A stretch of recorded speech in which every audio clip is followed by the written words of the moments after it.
बादब बामुलाहजा में मैं फजल इमाम मलिक असदुद्दीन ओवैसी यानी AIMIM के प्रमुख उत्तर प्रदेश में थे। पूर्वांचल में उनका दौरा था और जब वो किसी भी शहर में जाते हैं या कहीं भी जाते हैं तो एक नारा अक्सर लोग लगाते हैं जो उनके चाहने वाले हैं, उनके समर्थक हैं, उनके शैदाई हैं। देखो देखो कौन आया, शेर आया शेर आया। इस शेर की धमक पूर्वांचल में भी सुनाई दी। वो जौनपुर गए, आजमगढ़ गए। आजमगढ़ जहां से समाजवादी पार्टी के मुखिया अखिलेश और पूर्व मुख्यमंत्री अखिलेश यादव सांसद हैं। जाहिर है कि अगले साल वहां चुनाव होने वाले हैं और उससे पहले असदुद्दीन ओवैसी साहब का ये दौरा सियासी तौर पे बहुत माना जा रहा है। हम इस दौरे पे बात करेंगे, उन्हें लेकर किस तरह से वो भाजपा और समाजवादी पार्टी की प्रतिक्रिया आई है। उन्हें वोट कटवा कहा जा रहा है या भाजपा का एजेंट बताया जा रहा है, इस पे हम बात करेंगे। लेकिन इससे पहले एक गुजारिश, एक निवेदन है कि अगर अभी तक आपने बादब बामुलाहजा को सब्सक्राइब नहीं किया है तो इसे सब्सक्राइब करें, लाइक करें और ज़्यादा से ज़्यादा शेयर करें ताकि हम आपकी ताकत बने और आप हमारी ताकत बने। इसके साथ ही एक गुजारिश, एक निवेदन ये भी है कि अगर अभी तक आपने बादब बामुलाहजा को पसंद किया हो, इसके साथ खड़े हों, तो बादब बामुलाहजा को अपनी क्षमता के अनुसार आर्थिक सहयोग भी करें ताकि बेहतर पत्रकारिता को हम और बेहतर बना सकें, जन सरोकारों वाली बना सकें। आज हम जनाब राजभर साहब के साथ पूर्वांचल में जौनपुर और आजमगढ़ को आए हैं। भागीदारी संकल्प मोर्चा का हिस्सा MIM पार्टी है और मैं जनता का, पूर्वांचल की जनता का, जौनपुर की, आजमगढ़ का बेहद शुक्रिया अदा करता हूं कि उन्होंने बड़ा ही मोहब्बत का मुजाहरा किया और हमारा बड़ा पुरजोश तरीके से हमारा वेलकम किया। और हमको यकीन है कि ये भागीदारी संकल्प मोर्चा जिसकी क़यादत जनाब राजभर साहब कर रहे हैं, ये आने वाले विधानसभा के चुनाव में बेहतरीन परफॉर्मेंस करेगा और बहुत ही बेहतरीन तरीके से हम लोग आगे बढ़ रहे हैं।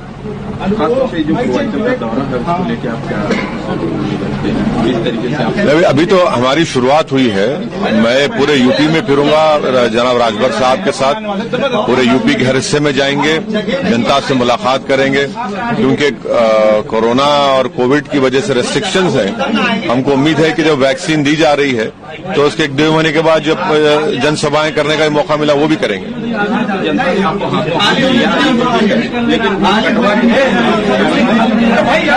ये तो देखिए, जिसको डर होता है ना हारने का, तो हम पे इल्जाम यही लगाता है। तो AIMIM प्रमुख असदुद्दीन ओवैसी पूर्वांचल में थे। ओम प्रकाश राजभर के साथ मिलकर उन्होंने 9 दलों का एक गठबंधन बनाया है, भागीदारी संकल्प मोर्चा। ओम प्रकाश राजभर भी उनके साथ थे, जो सुहेलदेव भारती, अखिल भारतीय सुहेलदेव समाज पार्टी के प्रमुख हैं। बिहार में GDSF यानी ग्रैंड डेमोक्रेटिक सेकुलर फ्रंट के तहत AIMIM और सुहेलदेव पार्टी ने भी राष्ट्रीय लोक समता पार्टी और बहुजन समाज पार्टी के साथ मिलकर चुनाव लड़ा था। हालांकि अभी गठबंधन का स्वरूप उत्तर प्रदेश में भी क्या होगा इसे लेकर अभी बहुत कुछ साफ नहीं है, लेकिन एक गठबंधन शुरुआती तौर पे एक बनाया गया है, भागीदारी संकल्प मोर्चा, और इसके तहत ही असदुद्दीन ओवैसी का ये दौरा हुआ।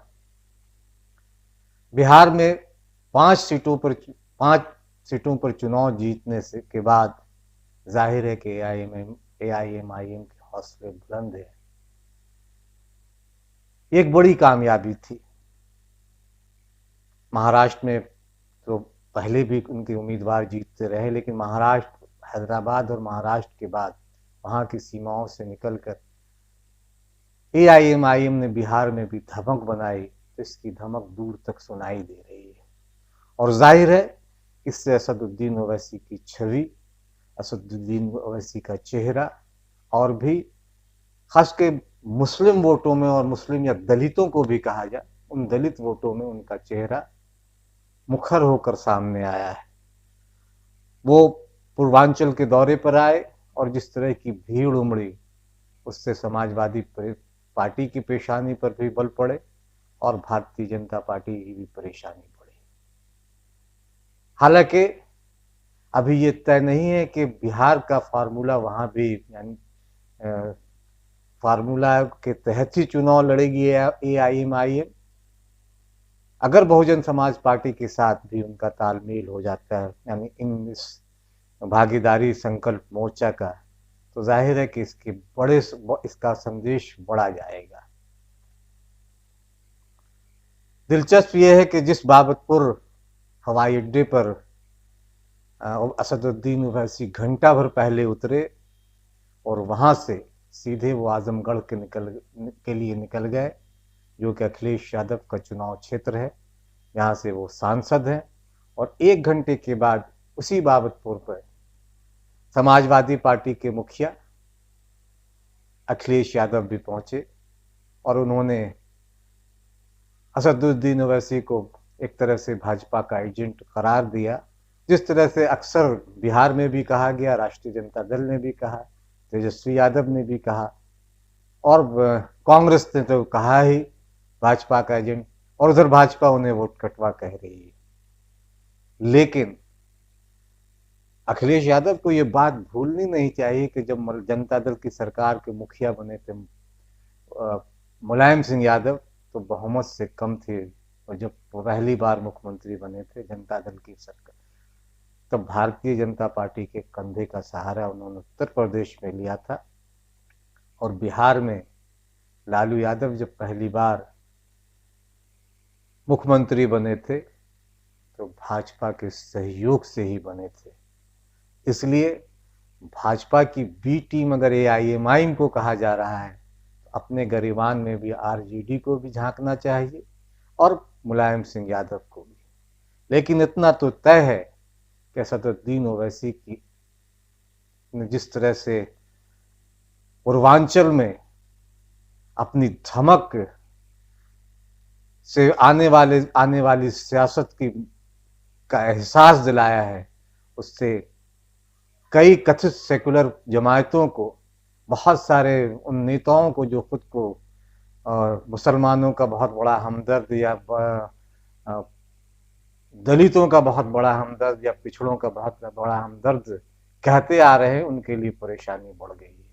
वो धमक आजमगढ़ में भी सुनाई दी, जौनपुर में भी सुनाई दी, और पूर्वांचल के उन दूसरे हिस्सों में भी जहां जहां असदुद्दीन ओवैसी गए, उनके काफिले के साथ जिस तरह से लोगों की भीड़ उमड़ी, वो अद्भुत कही जा सकती है। जाहिर है कि आने वाली राजनीति की संकेत है।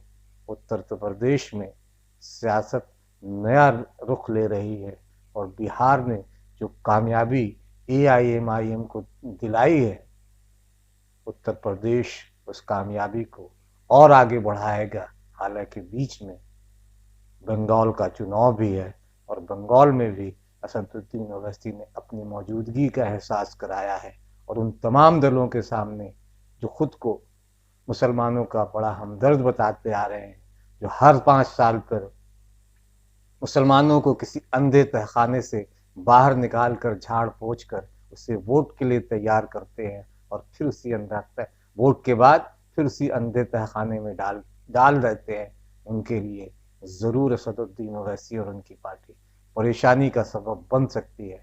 लेकिन बंगाल में भी कई और दलों के साथ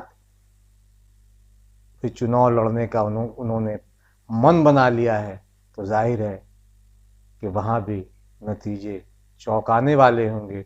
और बिहार ने जो एक राह दिखाई है एआईएम के लिए, जो जीत की राह पे उसे ले गई है, हैदराबाद और महाराष्ट्र से बाहर निकालकर वो रास्ता दूसरे प्रदेशों में भी, दूसरी जगहों पर भी वो रास्ता और भी मंजिल की तरफ अग्रसर होगा, ऐसा कास लगाए जा रहे हैं। लेकिन जाहिर है कि समाजवादी पार्टी की परेशानी असदुद्दीन ओवैसी की वजह से बड़ी है।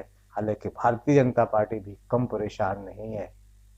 अभी तो ये सिर्फ शुरुआती दौरा था, लेकिन असदुद्दीन ओवैसी की धमक को पूर्वांचल ने महसूस किया और सियासी हलचल तो इससे बढ़ ही गई है। खुदा की कसम है तुमको, किसी से डरने की जरूरत नहीं है तुमको, अब किसी से डरने की जरूरत नहीं है आपको। अब कब तक डरोगे? क्या किया कांग्रेस ने कि नहीं ओवैसी आएगा, रे आएगा ओवैसी, जब तक जिंदा रहे इन तमाम को ओवैसी बनाकर मरेगा इंशाअल्लाह ताला।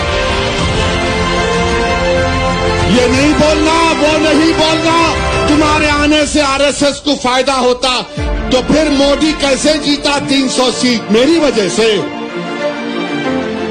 पूछो, आप अपने आप से जवाब दो।